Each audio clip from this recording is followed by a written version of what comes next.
Sometimes the very people who walk in benevolence are the greatest sowers of evil. I'm talking about the people who recently, as of the posting of this video, held Riley Gaines, who is a speaker in America on the right who speaks out in defense of women's sports from the excursion of people who would seek to subvert it. They held her hostage after a speech she gave at San Francisco State University. And while they were holding her hostage, they demanded money. They demanded that she kowtow and bow down to their collective ideal that they kept shouting. Trans rights are human rights.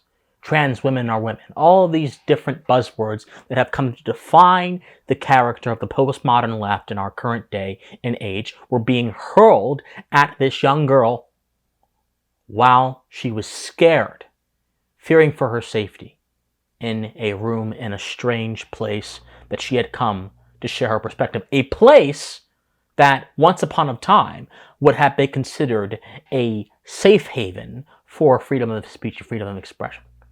Indeed, Riley Gaines was hosted at San Francisco State University by Turning Point USA at that university, and she was hosted primarily for the purpose to speak about her experiences in women's sports. Riley Gaines is an All-American champion, and Riley Gaines unfortunately had her career subverted by a biological male who decided that they were a woman and were allowed into the sports by the powers that be. And despite the fact that in several sports across America, such as women's wrestling and other sports that involve women, biological men are coming in and they are claiming tournaments, claiming championships more than they have ever before, more than any woman has ever before. And this is being ignored because we're supposed to treat those people, those men, as if they are fully authentic women. Now, this is particularly weird because the entire idea of being a trans man or a trans woman initially meant that you were someone who underwent transition to fit the idea in your head of what you feel like, but you would not be authentically a biological woman or male or whatever gender you transition to. But due to the influence, unfortunately, of more deeply academic and illogical ideas that have come into the mainstream over the past few years, that initial perception has been subverted, and now it is, if you are a transgender person, you should have all of the privileges and all of the abilities as someone who is actually born the gender you transition to. This entire thing has been switched on its head. Anyway, back to Gaines. We'll get to the trans situation in a second. Back to Gaines. And so Gaines was able to speak for about an hour or so at this university. But as she was speaking, there were protesters outside drowning her out and attacking her verbally. I will play some video of what happened the moment Gaines was let out of the speech, after she had finished the speech, after she had finished Q&A. This is the greeting she received after that one.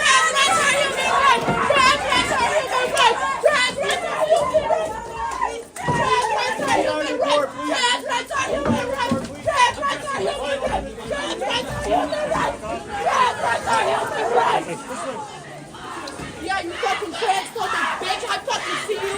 Trans rights are human rights! Trans rights are human rights! Trans rights are human rights! Trans rights are human rights! Trans rights are human rights! Trans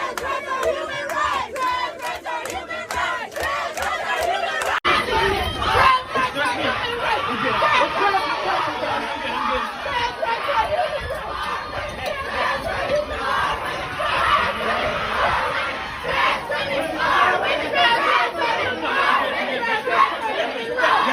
So you can see people were screaming at her. And so those are the cops who eventually led her to a safe place. And she stayed in that place for hours until it was safe for her to be escorted out of that place and go back to where she came from.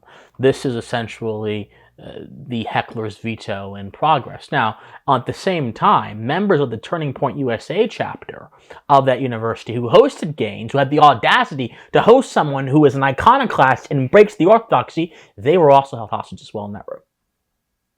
Now, before I get into my broader analysis, I must say this. I have experience with this kind of stuff.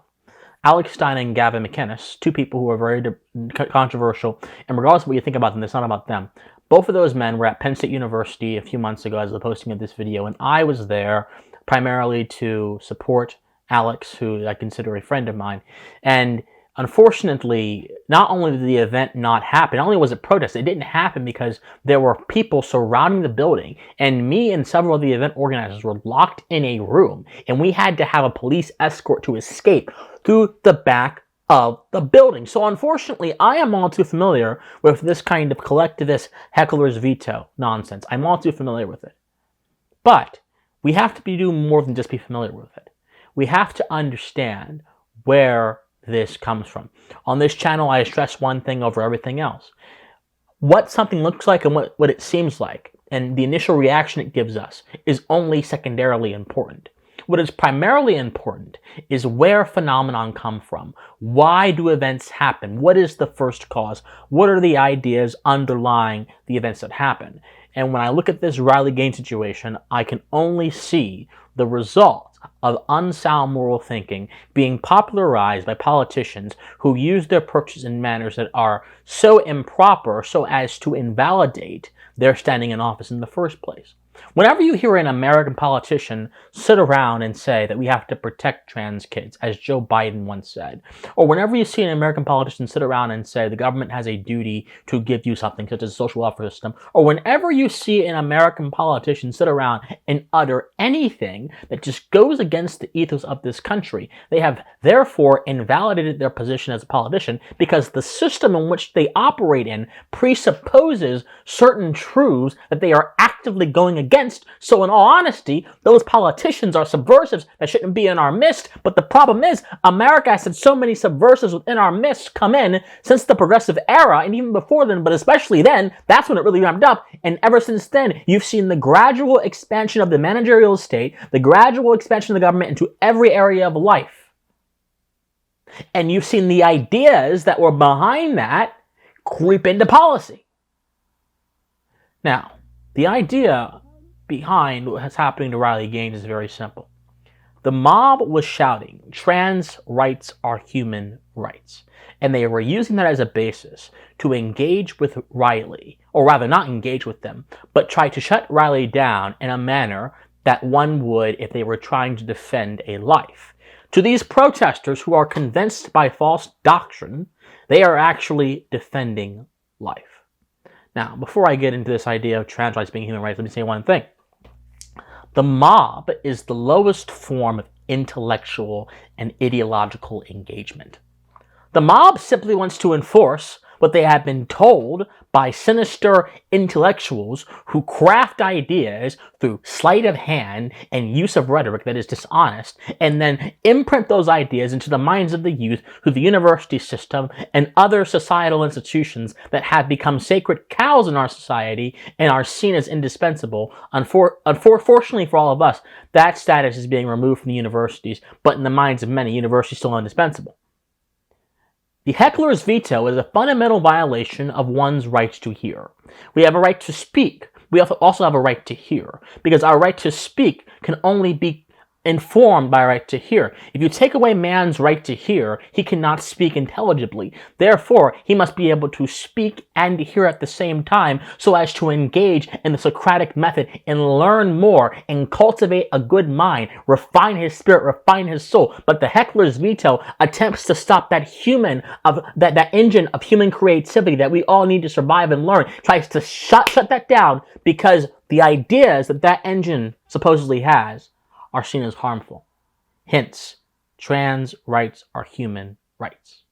What does that phrase even mean? What are trans rights? What are human rights? Well, human rights is a phrase that has become quite popular after the World War II era, ever since the establishment of the United Nations, which has really just been a moral grandstanding organization that has done so many things to destabilize the cooperation between nations, whether it be authorizing an extrajudicial bombing of Gaddafi, which threw Libya into a civil war for almost a decade. I mean, there's just so many examples. But anyway, ever since the advent of the UN, this idea of human rights has become quite prominent. But the idea of human rights is actually quite vague, because the UN defines human rights as many different things, including reproductive rights. And so when you have a organization that is politically biased and whose assumptions about things are therefore going to be politically biased, you must ask yourself, how much of what they say can I actually believe?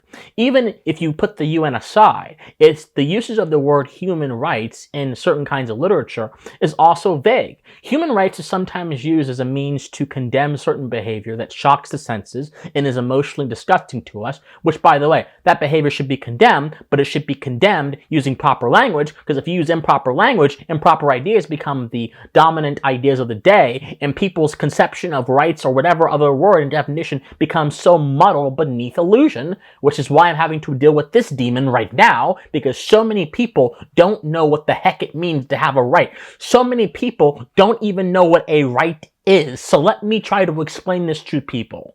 To the people, particularly for the leftists who are so convinced of this idea of collective rights. Our modern conception of rights that we use in the West, way before the idea of human rights in the 50s, came from the 1600s. There was a bunch of different thinkers that dealt with this idea of rights, but how we know it today came from a thinker called Francisco Suarez. Francisco Suarez was a Spanish philosopher. He was a Catholic. He was a very strong Catholic, but he was also someone who was one of the first pioneers of this idea of individuals having things that belong to them.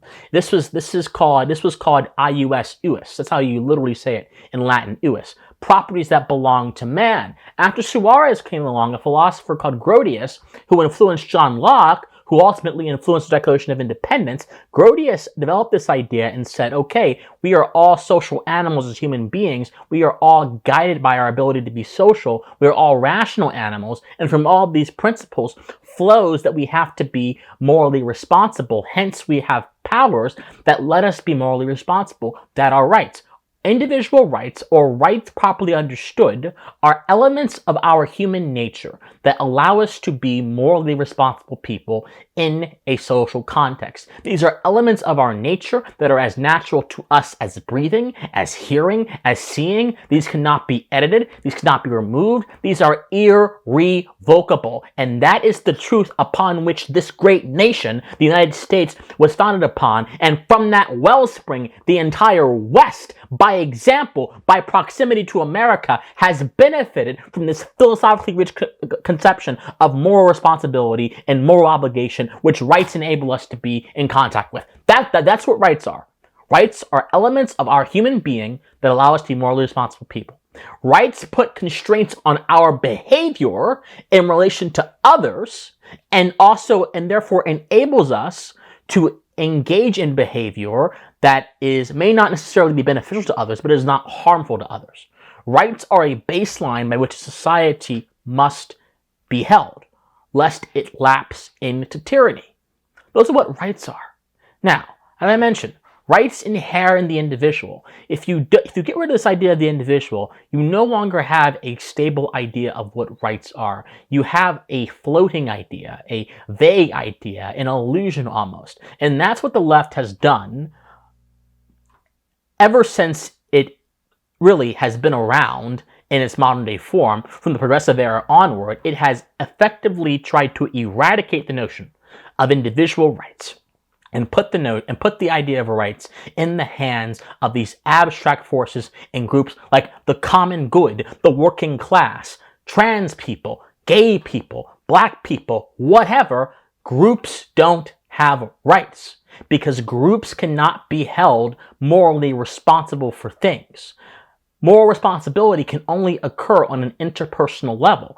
Interpersonal interactions require concrete individuals to be involved in them. It wouldn't make any linguistic sense for me to say to you, oh, this group of people right here are responsible for X crime. Now, it wouldn't make sense to say, well, this group helped facilitate X crime that one person did. This is what is called being an accomplices, but it is inappropriate to say this group did X crime because you can't quantify that. You can't measure it. And here's the key to philosophy. If you cannot measure or quantify a particular thing, not because you don't have knowledge of it, but because you cannot literally do it, it is not useful or practical to you as a human being trying to work in reality. Here's the problem. So many people have forgotten reality because reality has become an illusion, because reality as it is said to not actually be what it is. It's said not to actually exist. The entire idea behind the transgender ideology, which is gender ideology,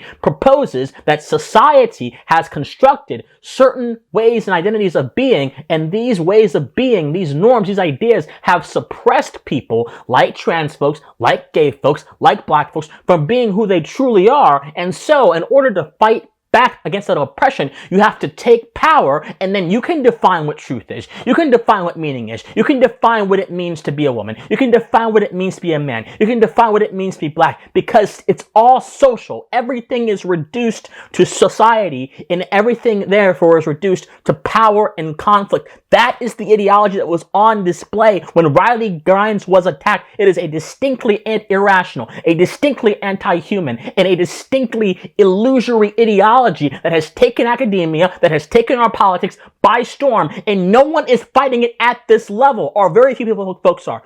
Some people are, but very few folks are. Most folks are just saying, oh, these crazy college kids, aren't they wild? Are they crazy? But guess what? Why do you think they're crazy? They're crazy because they're buying into this bullcrap that has been sown in the soil of our society for so many years, and so many of us, due to our lack of knowledge, are not being able to fight it properly. Damn it! I'm tired of seeing things like this happen.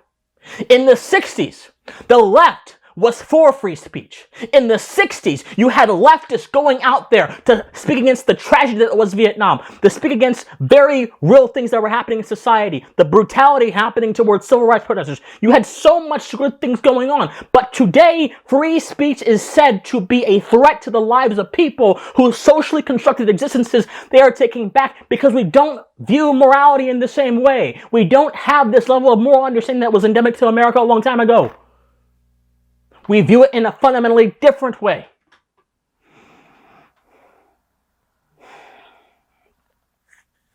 It all comes down to, how do you see the human condition? It all comes down to that.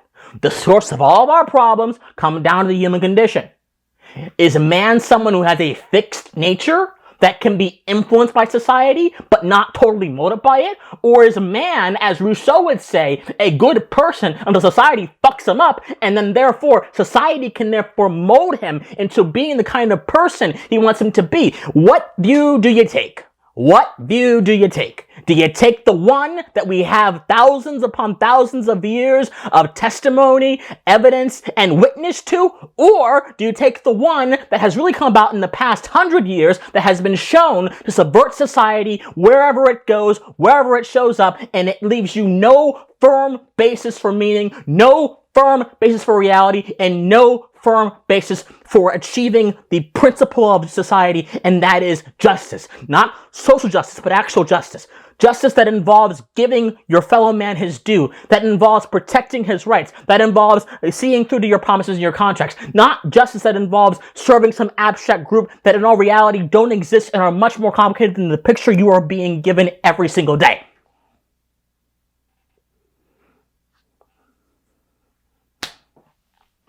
Which one do you choose, guys? Rousseau and his craziness? Or the idea that has allowed us to develop so much moral understanding, that has allowed us to understand the world in a much richer way? Which one do you choose? Because the protesters who attacked Riley Gaines, they chose already. They chose the deconstructionist worldview, which reduces everything to power and conflict when it's taken in a particular direction. And this is what you get. Sheer chaos. Know this. So far I've established that people who buy into the idea of gender ideology believe that these kind of things are socially constructed, meaning who you are as a person, everything, it's socially constructed and made, and it can be changed by power. If someone believes the very essence of who you are relies on power in society and structures, why wouldn't they believe the very way in which we treat our fellow man also relies on power and structures? And if the very way we treat our fellow man is based on how much power our supposed marginalized group has, or how much authority a particular group has, then how in the world can you treat people with the same baseline consistently? How in the world can you ensure that moral behavior happens in human interaction if it's based on power, if it's based on privilege, if it's based on opinion, if it's all subjective? How in the world do you determine that we should have it? If it's all subjective, how in the world do you determine that we should have a society? If it's all subjective, how in the world do you determine that we should find the truth? If it's all subjective, if it's all moldable, if it's all relative, if everything that I have mentioned is all dependent on whoever has the most dominant opinion. If might makes right, as someone who said to me in a debate a year ago on a show that I will not go on anymore, if might makes right, then what is right? What does that mean? We're living in a postmodern hell. We're living in a hell in which some of the most influential institutions in this country have been overran and overtaken by illiberal forces that reject the vision of the Founding Fathers, that reject the requirements of moral thinking and behavior in society, that reject the meanings of foundations, and who allow their socially constructed view of the world to embolden them to undertake certain kinds of behaviors that in any other context would be deemed injurious to the principle of justice and shut down immediately.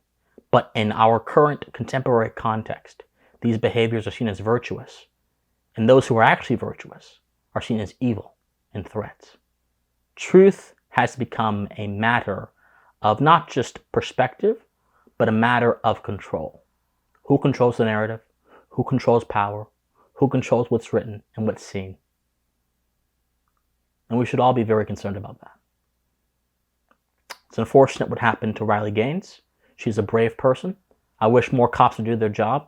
What is even more unfortunate is that the epistemic threat that enabled these crowds to attack her is continuing to go on unchallenged in our society, because many of us cannot see that for what it is. But it is my hope that through this video and through the works of other people, plenty of other people, you will be able to see this threat and answer it promptly. My friends, I love you guys so much. If you love me, be sure to like this video, comment on this video, share this video, subscribe to this channel. Love you guys so much, and please, you better stay pensive. Bye-bye.